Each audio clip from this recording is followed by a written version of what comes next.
পদ্ম ইজানের কথা শুনছে। কিছুক্ষণ আগে যে ঝামেলাটা হয়েছে তা যেন ইজানের মনেই নেই। বোঝাই যাচ্ছে না একটু আগে শেখ বাড়ির উপর যুদ্ধ বই গিয়েছিল। পদ্মের খুব হাসি পাচ্ছে। শুয়ে শুয়ে ইজানের কথা শুনছে আর হাসছে। রুমটা অন্ধকার, তাই পদ্মের হাসি ইজান দেখছে না। পদ্ম কথা বলছে না দেখে ইজান পদ্মকে ছেড়ে দিয়ে বলল, কথা বলছো না কেন? পদ্ম হেসে হেসে বলল, কি বলবো? ওয়েট ওয়েট, তুমি কি হাসছো? পদ্মের চোখগুলো আচমকা বড় হয়ে গেল, সাথে সাথে হাসি বন্ধ হয়ে গেল তার। কোথায়, কখন? না তো, আমি একটুও হাসিনি। তাই হাসোনি? না। তাহলে লাইটটা অন করে দেখি। আরে তার দরকার নেই। হ্যাঁ, আমি একটু হেসেছিলাম। দেখেছো, ইজান তোমার হাসি অন্ধকারে অনুভব করতে পারে। পদ্ম এসব কথা না শোনার জন্য বলল, আচ্ছা, আপনি কেন ওই হসপিটালে আর চাকরি করবেন না? আমার জন্য কি? ইজান গম্ভীর কণ্ঠে বলল, জি, সেই জন্যই করবো না। আচ্ছা, আমি বলি কি, আপনি ওই হসপিটালে চাকরিটা করুন। এভাবে তো হয় না। ইজান পদ্মকে পুরো কথা শেষ করতে দিল না, তার আগেই চুপ করিয়ে দিল। তোমার কোনো রকম কথা আমি বেশি শুনতে চাই না। যখন তুমি আমার জীবনে ছিলে না, আমার সব সিদ্ধান্ত আমি একাই নিয়েছি। যদি আমার সঙ্গে ঝামেলা করতে না চাও তাহলে আর একটা কথা বলবে না এগুলো নিয়ে। পদ্ম একেবারে চুপসে গেল। এত তেরা সে কখনো দেখেনি। ইজান অন্যদিকে ফিরে শুয়ে পড়ল। পদ্ম পিছন থেকে জড়িয়ে ধরেছে। ইজান নিজেও ধরল, আবার কিছু বলল না। সকাল 9টা, ইজানের ঘুম ভেঙেছে। ঘুম থেকে উঠে পদ্মকে পাশে পেল না সে। ভালো করেই জানে পদ্ম এখন থাকবে না। নিশ্চয়ই নিচে মুনিরা শেখ আর হায়াত শেখের কাছে গিয়েছে। ইজান উঠে ফ্রেশ হতে গেল, তারপর চশমা পরে ফিটফাট হয়ে নিচে নেমেছে। পদ্ম মুনিরা শেখের সাথে নাস্তা বানাচ্ছে আর ইজান তার ফুফির সাথে কথা বলছে বসে বসে। মুনিরা শেখ পদ্মকে বলেছে ইজানের জন্য নাস্তা নিয়ে যেতে। পদ্ম তাই করলো। ইজানের নাস্তাটা টেবিলে রেখে আসলো। খেতে আসুন। ইজান উঠে নাস্তা করতে গেল। পদ্ম সাথেই দাঁড়িয়ে আছে। ইজান পদ্মের হাত ধরে বলল, তুমি নাস্তা করেছো? পদ্ম মাথা নাড়িয়ে বলল, হ্যাঁ, করেছি। ইজান পরোটাটা মুখে দিয়ে বলল, আমাকে ছাড়াই খেয়ে নিলে? পদ্ম ইজানের দিকে অসহায় দৃষ্টিতে তাকিয়ে বলল, মার ফুপ্পি জোর করছিল। আচ্ছা, সমস্যা নেই। ইজান নাস্তা শেষ করে উঠে চলে গেল উপরে। পদ্ম রান্নাঘরে মুনিরা শেখ আর হায়াত শেখের কাছে দাঁড়িয়ে আছে। সে আর উপরে যায়নি, নিচেই তাদের সাথে দাঁড়িয়েছিল। ঘড়িতে 12টা বাজে। ইজান তাকালো ঘড়িতে। পদ্ম এখনো পর্যন্ত রুমে আসেনি। ইজানের খুব রাগ হলো। পদ্ম একবারও রুমে আসলো না। অবশেষে দীর্ঘ সময়ের পর পদ্ম রুমে আসলো। ইজান ফোনে কথা বলছে। পদ্ম তাড়াতাড়ি ওয়াশরুমে ঢুকলো। একেবারে গোসল করে বের হলো। ইজান বারান্দায় দাঁড়িয়ে আছে গ্রিল ধরে, যেন দেখে মনে হচ্ছে কত কষ্টে আছে। পদ্ম পিছন থেকে ইজানকে দেখছে। গালের সেই দাড়ি আর চশমা ছাড়া আর কিছুই দেখা যাচ্ছে না। রুমে আয়নার সামনে দাঁড়িয়ে পদ্ম চুলগুলো তোয়ালে থেকে খুলে দিল। ইজান পদ্মের পাশাপাশি এসে দাঁড়িয়েছে। পদ্ম সোজাসুজি ইজানের দিকে না তাকিয়ে আয়নায় দেখছে। ইজান পদ্মের ভিজা চুলে হাত দিয়ে বলল, এত তাড়াতাড়ি কেন গোসল করেছো? এমনি করে ফেলেছি। একবারও রুমে কেন আসোনি? পদ্ম ইজানের দিকে তাকিয়ে বলল, আসলে কি হতো? ইজান মজা নিতে বলল, হাতর দিতাম। সারাদিন এগুলোই ভাবেন, তাই না? না, তোমাকে যখন দেখি তখনই ভাবি। বুঝতে পেরেছো সুন্দরী? একবার ম্যাডাম, একবার পদ্মফুল, আরেকবার সুন্দরী। এত নামে ডাকেন কেন? ভালোবেসে ডাকি। তুমি তো ছোট মানুষ, তাই বোঝো না আমার ভালোবাসা। ভালোবাসার কথা শুনেই পদ্ম হেসে দিল। তাই কতটুকু ভালোবাসেন? ভালোবাসা পরিমাপ করা যায় না, আমি চাইও না পরিমাপ করতে। পদ্ম হেসে দিল। পদ্ম, তোমার ভেজা চুলে একটা চুমু দিই? পদ্ম মনে মনে বলল, সবই তো করে, আমার অনুমতিও নেই। পদ্ম কিছু বলছে না। পদ্ম বুঝে ওঠার আগেই পদ্মকে টেনে তার ভেজা চুলে একটা চুমু এঁকে দিল। এখন তো অনুমতি নিচ্ছি, পরে এটাও নেব না। পদ্ম দৌড়ে নিচে আসলো। ইস, লোকটার সামনে 1 মিনিটও থাকা যায় না।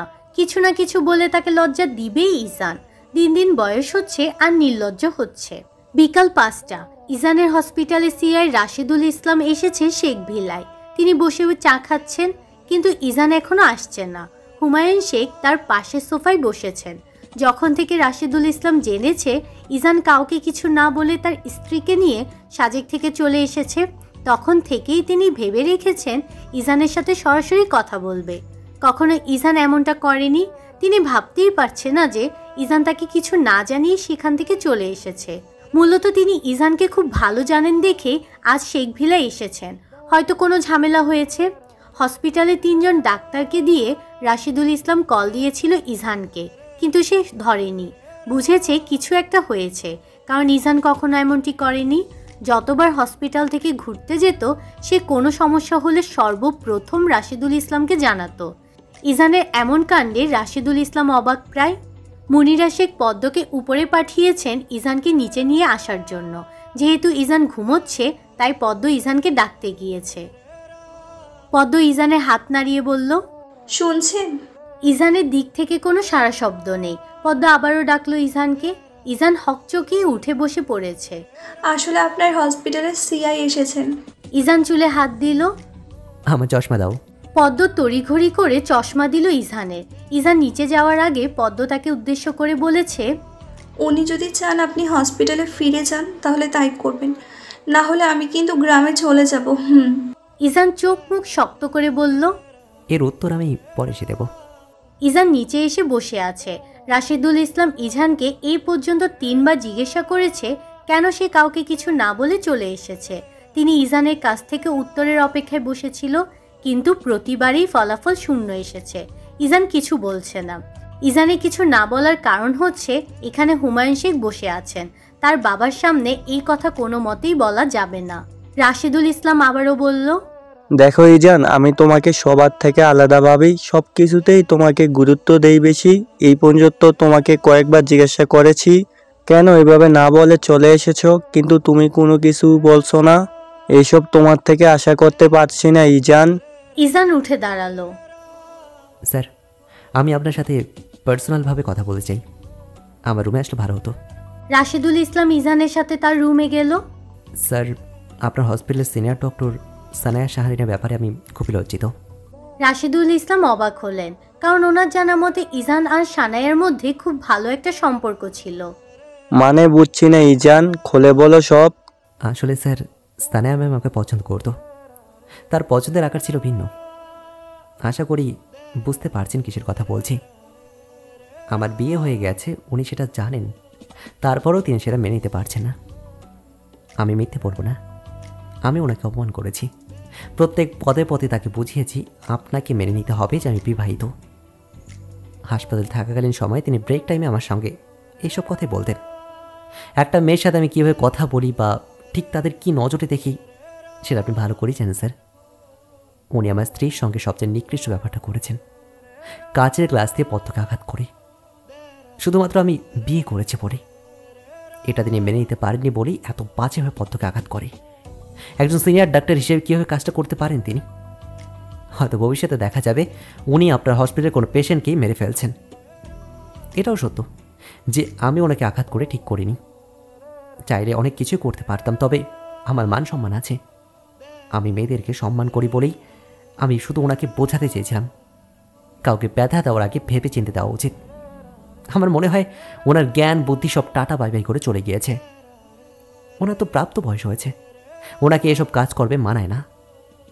স্যার, এখন যদি আপনার মনে হয় আপনি আমাকে আপনার হসপিটালে রাখবেন না, তাহলে আমার কোনো রকম অভিযোগ নেই। তবে এই আবদারটা করতে পারবেন না যে আমি ওখানেই থাকবো, আবার সানায়া ম্যামও ওখানেই থাকবে। এটা হলে আমি আগের থেকেই দুঃখিত। রাশিদুল ইসলামের যেন সানায়ার প্রতি এক সমুদ্র পরিমাণ ঘৃণা জন্মেছে। তিনি ভাবতেও পারেননি যে সানায়া এমন একটা কাজ করবে। এরকম ডাক্তার থাকার থেকে না থাকা ভালো। আমি বরাবরের মতো চাই তুমিও থাকো আমার হসপিটালে, আশা করি না করবে না। ইজান রাশিদুল ইসলামের দিকে তাকিয়ে বলল, তাহলে সানায়া ম্যাম? ওর মতো ডক্টর আমার হসপিটালে থাকলে আমার মান সম্মানই যাবে। কাল থেকে যেন তোমাকে আমি হসপিটালে দেখি। ইজান হেসে বলল, জি স্যার। রাশিদুল ইসলাম চলে গেলেন। পদ্মের এতক্ষণ মন উসখুস করছিল কখন রুমে যাবে আর ইজানের থেকে শুনবে কি হয়েছে। রাশিদুল ইসলাম যাওয়ার পরপরই ইজান রুমে এসেছে তার পিছন পিছন। পদ্মও দৌড়ে চলে এসেছে। পদ্ম উপরে দৌড়ে এসে হাঁপিয়ে গিয়েছে, বুকে হাত দিয়ে জোরে জোরে শ্বাস নিচ্ছে।